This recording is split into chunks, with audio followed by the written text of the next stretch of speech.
Call it a field of dreams in southwestern Ontario. By 2027, this massive space will be transformed into a Volkswagen plant, making batteries for electric vehicles.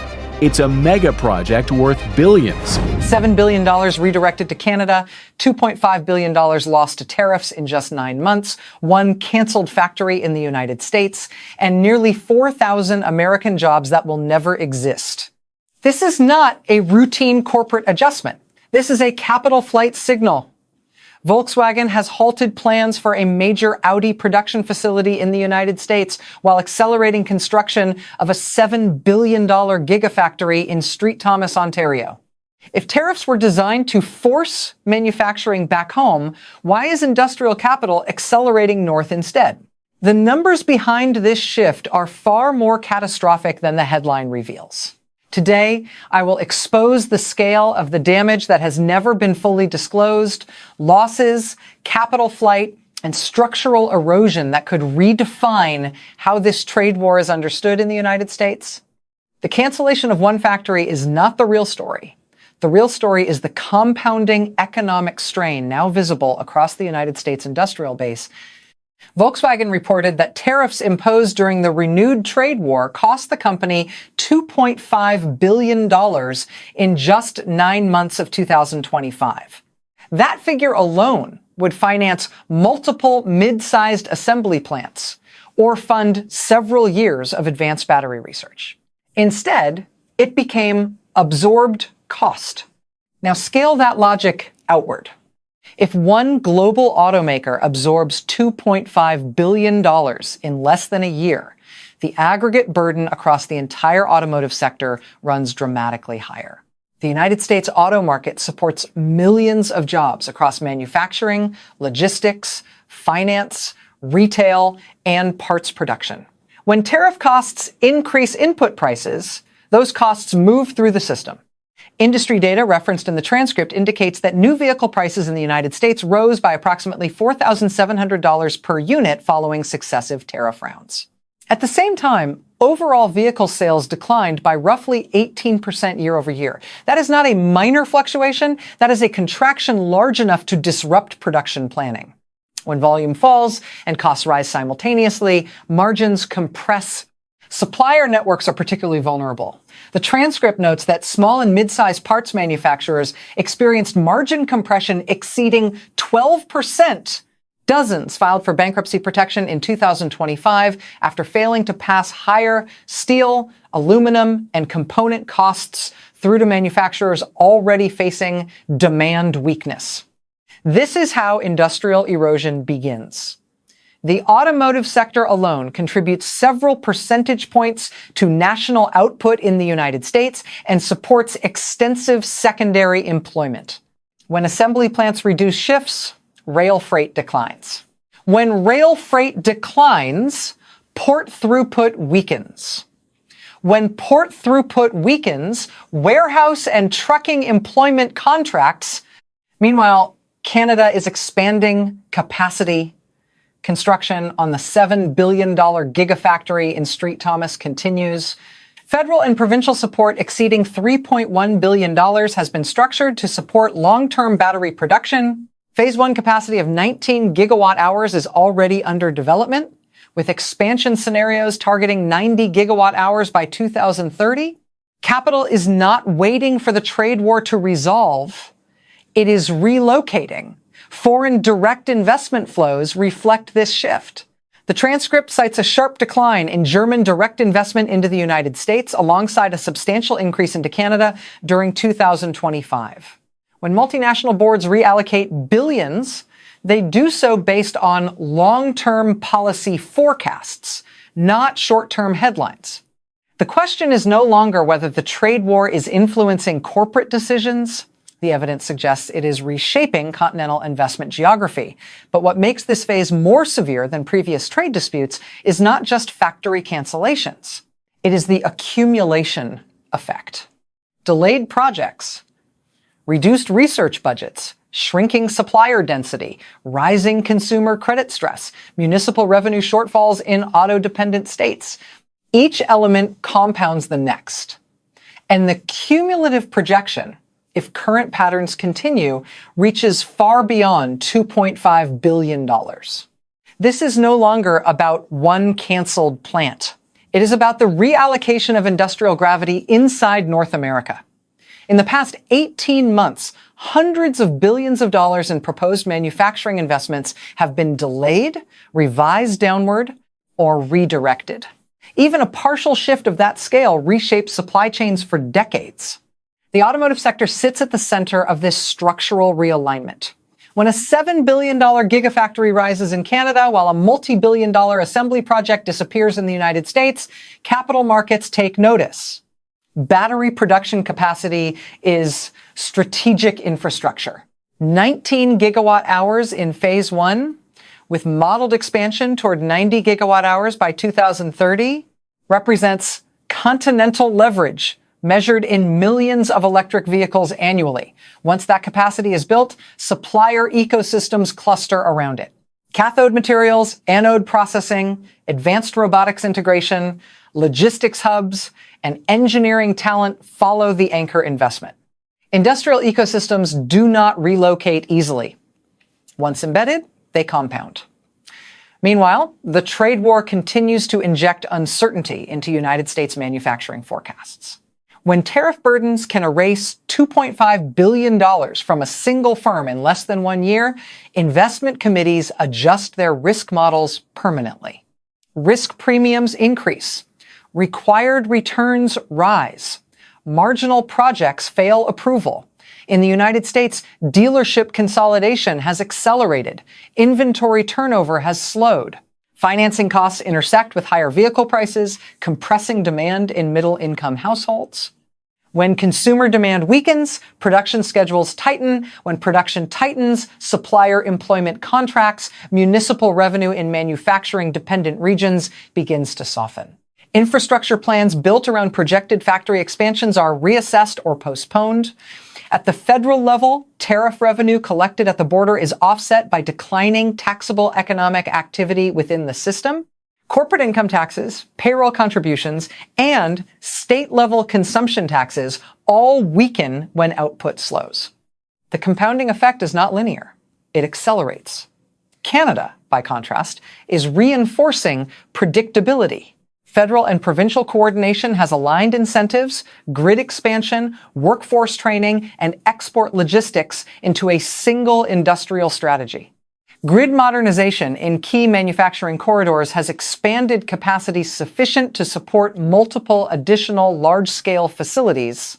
Rail and port connectivity improvements reduce export friction. Global capital responds to stability. German and Korean industrial groups evaluating expansion are not making emotional decisions. They are modeling 20-year capital amortization schedules against policy volatility scenarios.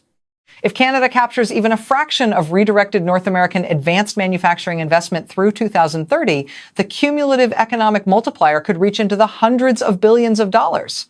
If the United States simultaneously loses comparable density, the relative gap widens dramatically. And here is the structural danger. Industrial decline rarely appears as a sudden collapse. It manifests as a steady leakage of investment, talent, supplier depth, and innovation funding. When that leakage continues long enough, it becomes irreversible. The shift now underway is not a temporary fluctuation tied to a quarterly tariff adjustment. It is a recalibration of long-term capital geography inside the trade war environment. The trade war has moved beyond tariffs and into structural economic realignment. What began as a border tax strategy is now altering where capital, technology, and high-skill labor concentrate. The United States is no longer just negotiating trade terms. It is competing for industrial survival. When $7 billion anchors into Canada and a multi-billion-dollar facility disappears from the United States, the impact compounds through supply chains. Battery plants do not operate in isolation. They pull in mineral processing, precision engineering, robotics integration, semiconductor packaging, and research partnerships within a defined geographic radius.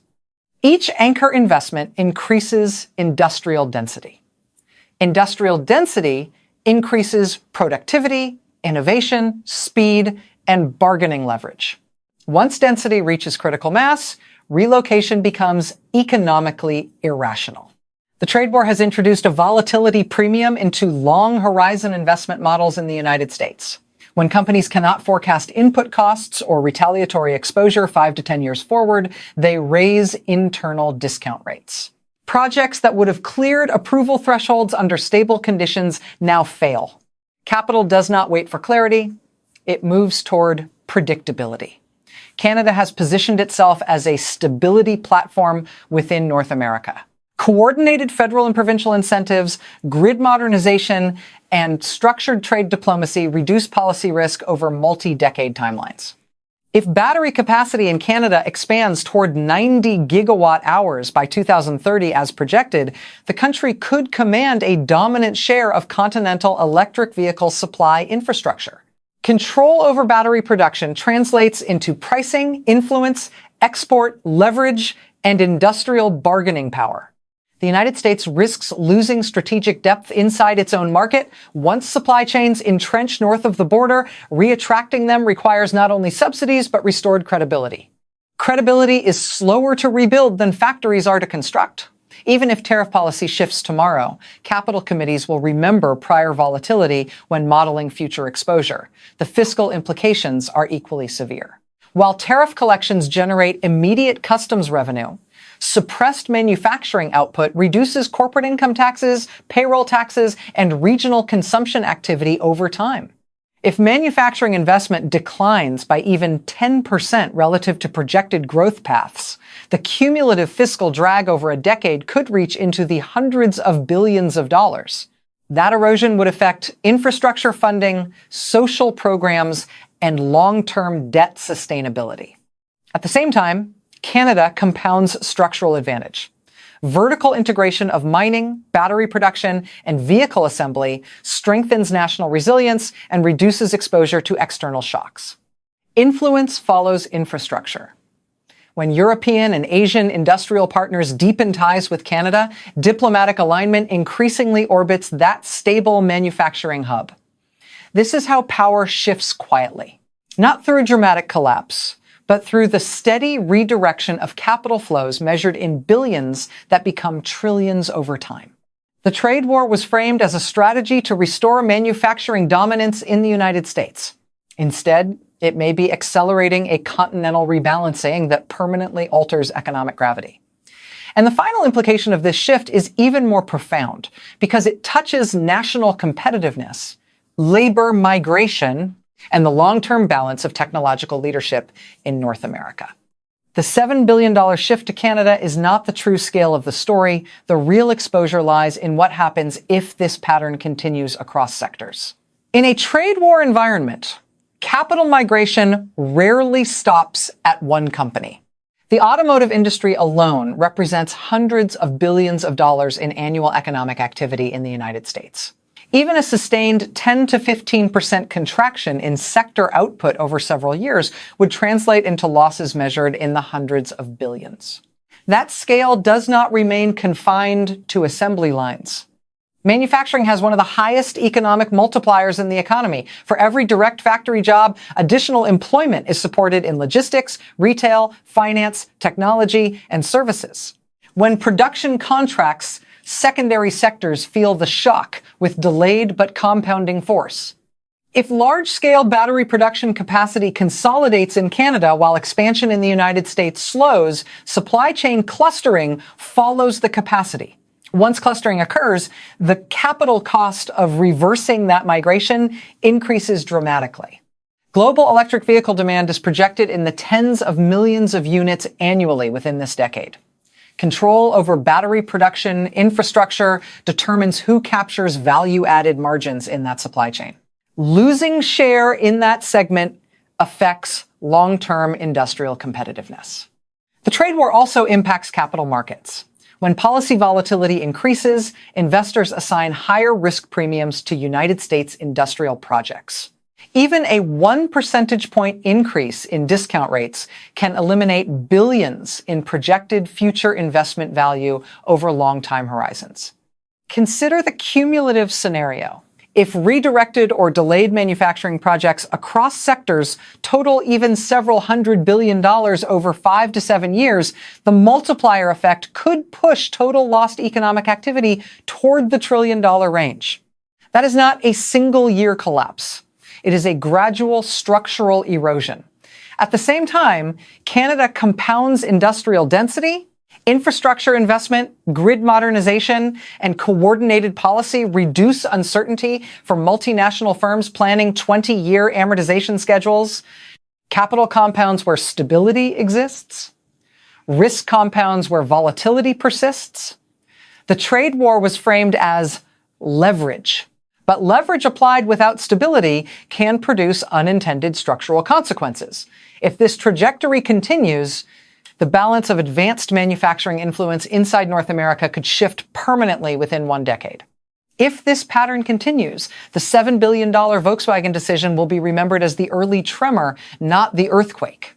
The automotive sector in the United States generates economic activity measured in the hundreds of billions of dollars annually and supports millions of direct and indirect jobs.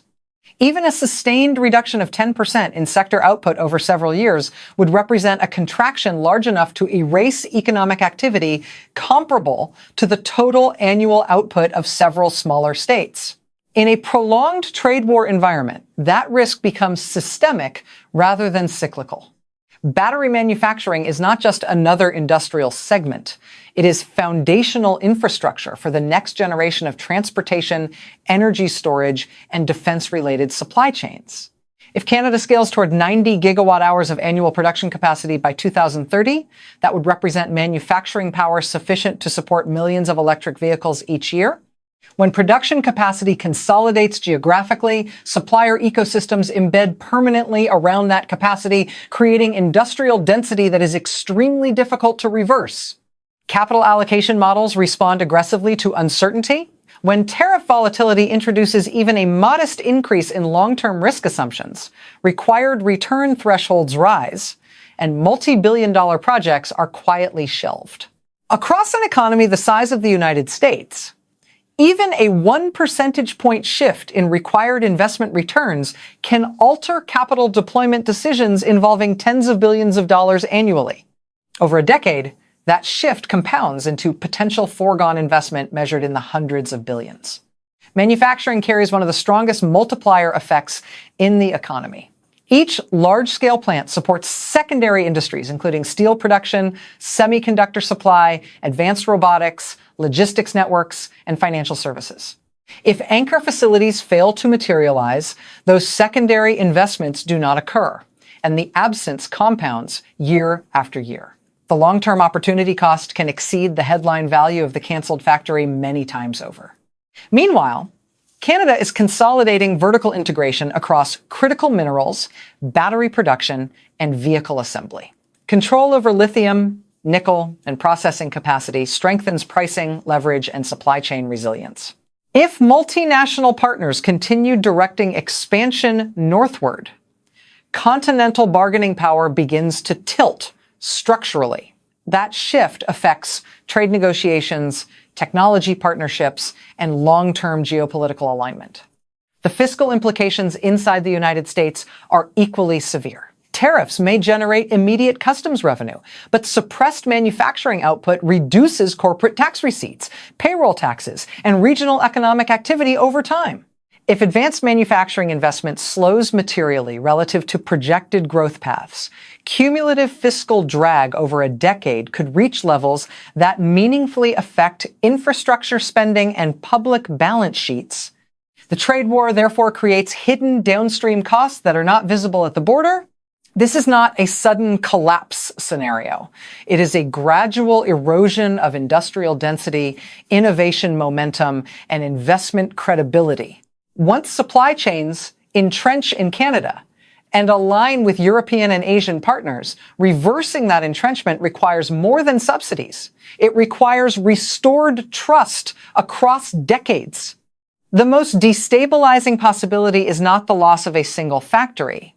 It is the emergence of a new continental industrial center of gravity that reduces the relative leverage of the United States in its own regional market.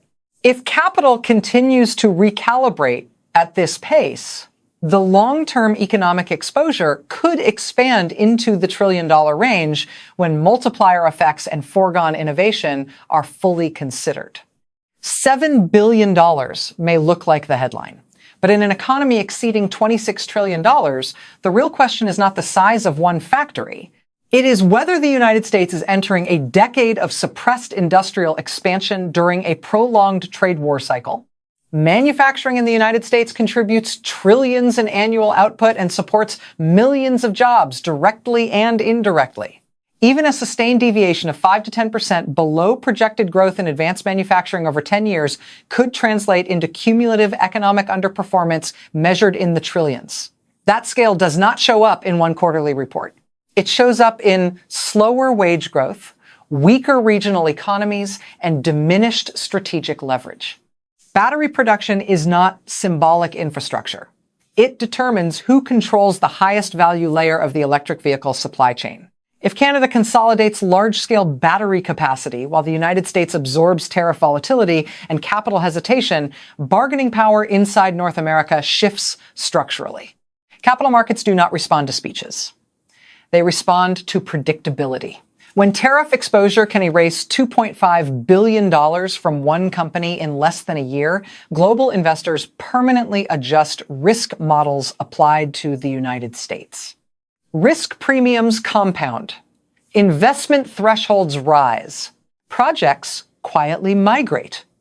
Over a 10-year horizon, even a modest annual diversion of tens of billions of dollars in advanced manufacturing investment away from the United States toward Canada or other stable jurisdictions compounds into structural disadvantage. The difference between capturing and losing that capital flow can determine which country controls supply chains, innovation clusters, and export leverage by the early 2030s. The trade war was intended to strengthen domestic industry.